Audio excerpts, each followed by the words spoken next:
स्वर्ग जाने का असली हकदार कौन और वह कौन सा पाप है जिसे करने वाले मनुष्य को नरक जाने से कोई नहीं रोक सकता। आज एक प्राचीन कथा के माध्यम से हम आपको बताने का प्रयास करेंगे कि पूजा पाठ, दान, धर्म, जप, तप आदि प्रकार के करोड़ों पुण्य के काम करने के बाद भी कुछ मनुष्य नरक में ही क्यों जाते हैं, तथा अत्यधिक घोर पाप करने पर भी कुछ मनुष्य को स्वर्ग की प्राप्ति किस पुण्य के कारण मिलती है। ऐसा वह कौन सा पुण्य है जो मनुष्य के करोड़ों पापों का नाश करता है, और ऐसा वह कौन सा पाप है जो उसके करोड़ों पुण्यों को नष्ट कर डालता है। तो चलिए दोस्तों, अति विलंब ना करते हुए आज की कथा को शुरू करते हैं। इसीलिए आपसे निवेदन है कि आप इस कथा को अंत तक ध्यान से सुने। एक समय की बात है, जब देवर्षि नारद वैकुंठ लोक में पहुंचे, उन्होंने भगवान विष्णु से एक जिज्ञासा प्रकट की और बोले, हे प्रभु, कुछ मनुष्य पाप करने के बावजूद स्वर्ग में क्यों जाते हैं और कुछ पुण्य करने के बावजूद नरक में क्यों चले जाते हैं। ऐसा कौन सा पाप है जो मनुष्य के समस्त पुण्य को नष्ट कर देता है, और ऐसा कौन सा पुण्य है जो सारे पापों का नाश कर देता है। कृपा करें और मुझे इस विषय में विस्तार से बताएं। भगवान विष्णु ने मंद मुस्कान के साथ देवर्षि नारद को देखा और बोले, हे देवर्षि नारद, तुमने एक अत्यंत गूढ़ और महत्वपूर्ण प्रश्न किया है, जो केवल तुम्हारी नहीं बल्कि समस्त मानव जाति की जिज्ञासा का विषय है। संसार में पाप और पुण्य का क्या मापदंड है? कौन सा कर्म मनुष्य को स्वर्ग का अधिकारी बनाता है और कौन सा पाप उसे घोर नरक की ओर धकेलता है? यह रहस्य अत्यंत गंभीर है, लेकिन मैं तुम्हें एक प्राचीन कथा सुनाऊंगा जो न केवल तुम्हारे इस प्रश्न का उत्तर देगी बल्कि प्रत्येक प्राणी के लिए मार्गदर्शन भी होगी। इसलिए ध्यान पूर्वक सुनो और इस ज्ञान को संसार में प्रसारित करो। मित्रों, भगवान श्रीहरि कहते हैं, हे देवर्षि नारद, प्राचीन काल में मध्य देश के एक समृद्ध नगर में एक ही समय पर 4 व्यक्तियों की मृत्यु हो गई। उनके शरीर नश्वर संसार से विदा हो चुके थे, परंतु आत्माएं अभी भी अपने कर्मों के फल की प्रतीक्षा में थी। जैसे ही उनकी आत्माएं शरीर का त्याग करके परलोक यात्रा पर निकली, वे देखते ही देखते यमलोक पहुंची। यमलोक का दृश्य अत्यंत भयावह था।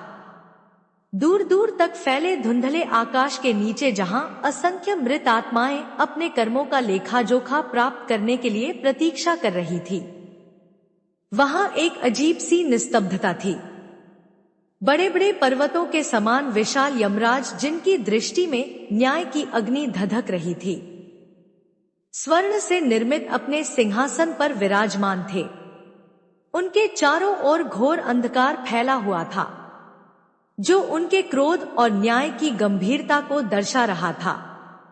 यमराज के पास ही उनके प्रमुख सहायक चित्रगुप्त बैठे थे, जिनकी आंखें उनके विशाल ग्रंथों पर टिकी थी।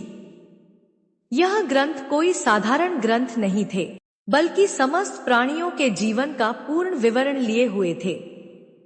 किसी भी आत्मा का कोई भी कार्य इन ग्रंथों में छुपा नहीं था, चाहे वह छोटा सा पुण्य हो या बड़ा से बड़ा पाप। चित्रगुप्त के लेखों में सब कुछ अंकित था। यमदूत, जो अपनी विकराल आकृति और कठोर स्वभाव के लिए जाने जाते थे, मृत आत्माओं को आगे धकेल रहे थे। कुछ आत्माएं जोर जोर से विलाप कर रही थी, अपनी गलतियों पर पछता रही थी, तो कुछ चेहरे प्रसन्नता से दमक रहे थे, मानो उन्होंने जीवन में ऐसा कुछ किया हो कि उन्हें स्वर्ग का वरदान मिलने वाला हो। इन 5 मृत आत्माओं में भी अलग अलग भावनाएं देखने को मिल रही थी।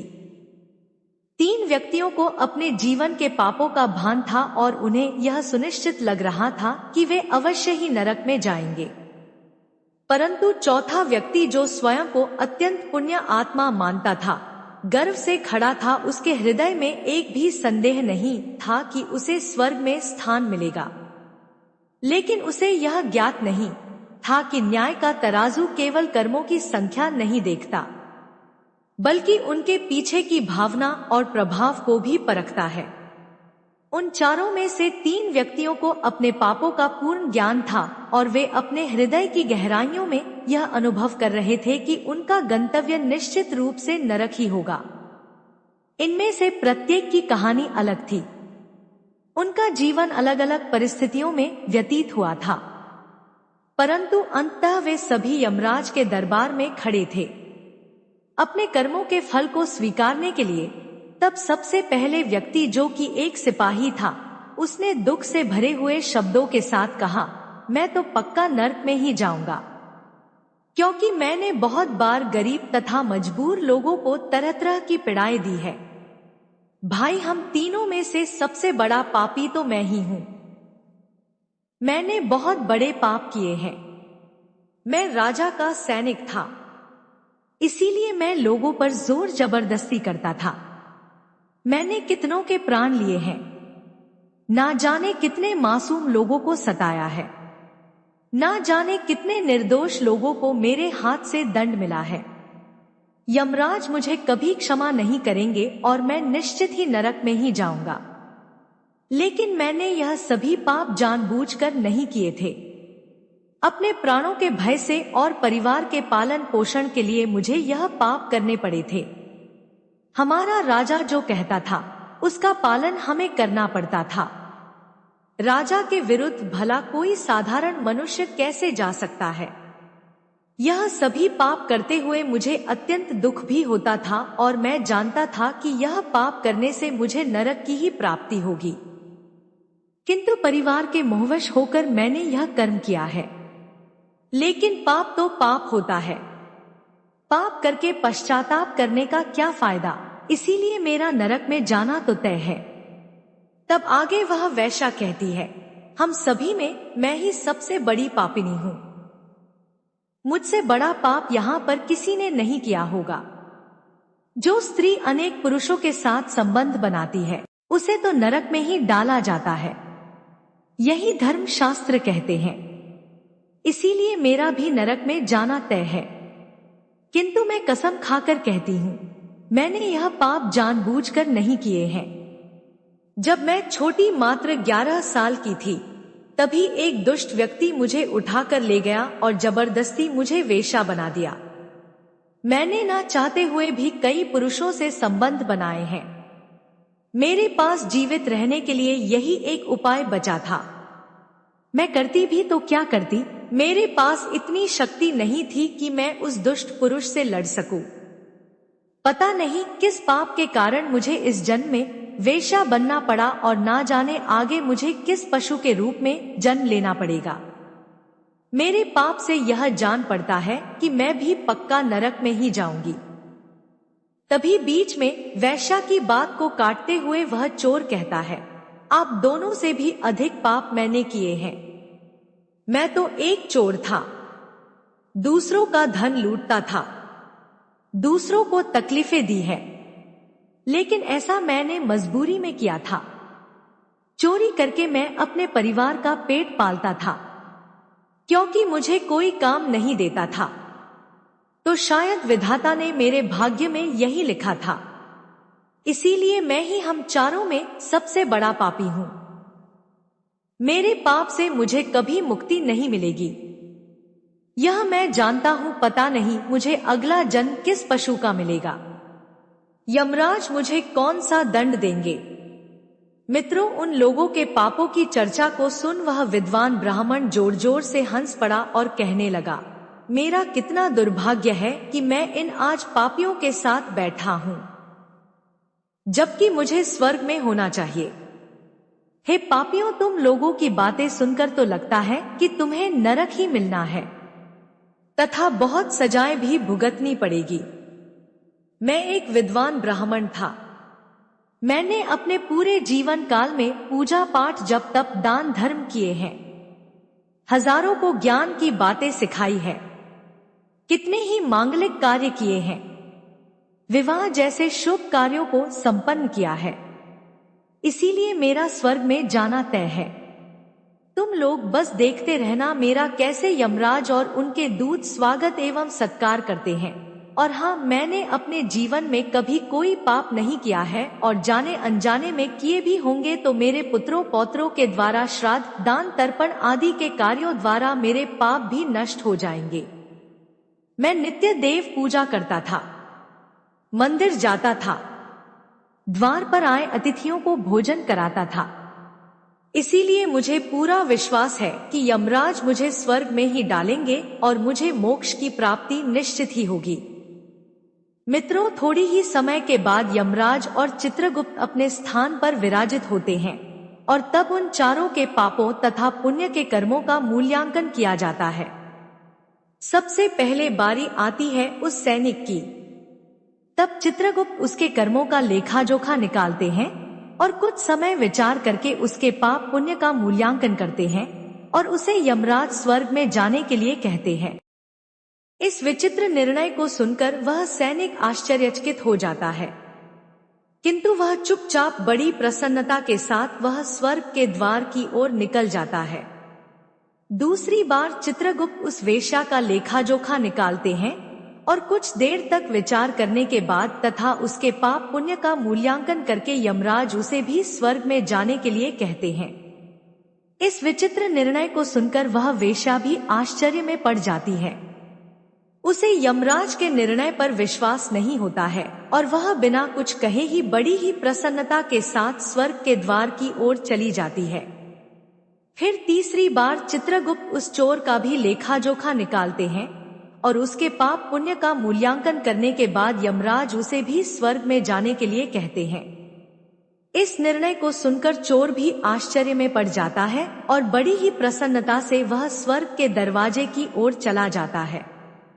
उन तीनों को स्वर्ग में जाता देख वह ब्राह्मण बहुत दुखी और क्रोधित हो जाता है। वह सोचने लगता है कि यह कैसा न्याय है, इन पापियों को स्वर्ग जाने का मौका मिल रहा है। फिर मैंने जो पुण्य के काम किए हैं उनका क्या अब यहाँ पापी और पुण्यवान एक ही जगह पर डाले जाएंगे? तो पुण्य करने का क्या फायदा? जब वह ब्राह्मण यह सब सोच ही रहा था कि तभी यम के दूत उसे जोर से धकेल देते हैं और कहते हैं, अरे पापी, तू आगे चल, तुझे तो घोर नरक में डाला जाएगा। धर्मराज तुझे कदापि माफ नहीं करेंगे। यह सुनकर वह ब्राह्मण अत्यंत भयभीत हो जाता है और कहने लगता है, हे यमदूतों, मैं तो स्वर्ग में ही जाऊंगा। आपने गलत व्यक्ति को पकड़ा है। मैंने कोई पाप नहीं किया है। मैंने जीवन में बहुत पुण्य किया है। आप बस देख लो, यमराज तो मुझे स्वर्ग में ही भेजेंगे। फिर वह ब्राह्मण यमराज के सामने आकर खड़ा हो जाता है। तब चित्रगुप्त उसके कर्मों का लेखा जोखा देखते हैं और उसके पाप पुण्य के कर्मों का मूल्यांकन करते हैं। तब उसके पापों का पल्ला भारी हो जाता है और यमराज उस विद्वान ब्राह्मण को कहते हैं, अरे दुष्ट, तूने तो बहुत बड़ा अपराध किया है। तू तो नरक में जाने के ही योग्य है। इतना सुनते ही वह ब्राह्मण थरथर कांपने लगता है और यमराज से कहता है, हे धर्मराज, यह तो अन्याय है। मैंने तो जीवन में कोई पाप नहीं किए हैं, केवल पुण्य कर्म ही किए हैं। फिर आप मुझे नरक में क्यों डाल रहे हैं? और मुझसे पहले जो 3 लोग गए थे वे तो घोर पापी थे। उन्होंने बड़े बड़े पाप और अपराध किए थे, फिर भी उन्हें तो आपने स्वर्ग में डाल दिया है। आप ऐसा अन्याय मेरे साथ क्यों कर रहे हैं? अगर ऐसा अन्याय होगा तो भला कौन सा मनुष्य धरती पर पुण्य करेगा? फिर यमराज कहते हैं, अरे पापी, तूने जो पाप किया है वह तो उन तीनों के पापों के सामने कुछ भी नहीं है। तेरे एक ही पाप के कारण तेरा सारा पुण्य फल नष्ट हो गया है। यदि तूने यह पाप नहीं किया होता तो तू भी आज स्वर्ग में जा सकता था, लेकिन तूने यह पाप जानबूझकर किया है, इसीलिए तुझे नरक में अवश्य ही जाना पड़ेगा। अरे उस सिपाही ने राजा के हुक्म का पालन किया था, किंतु उसने भी बहुत पुण्य के काम किए हैं।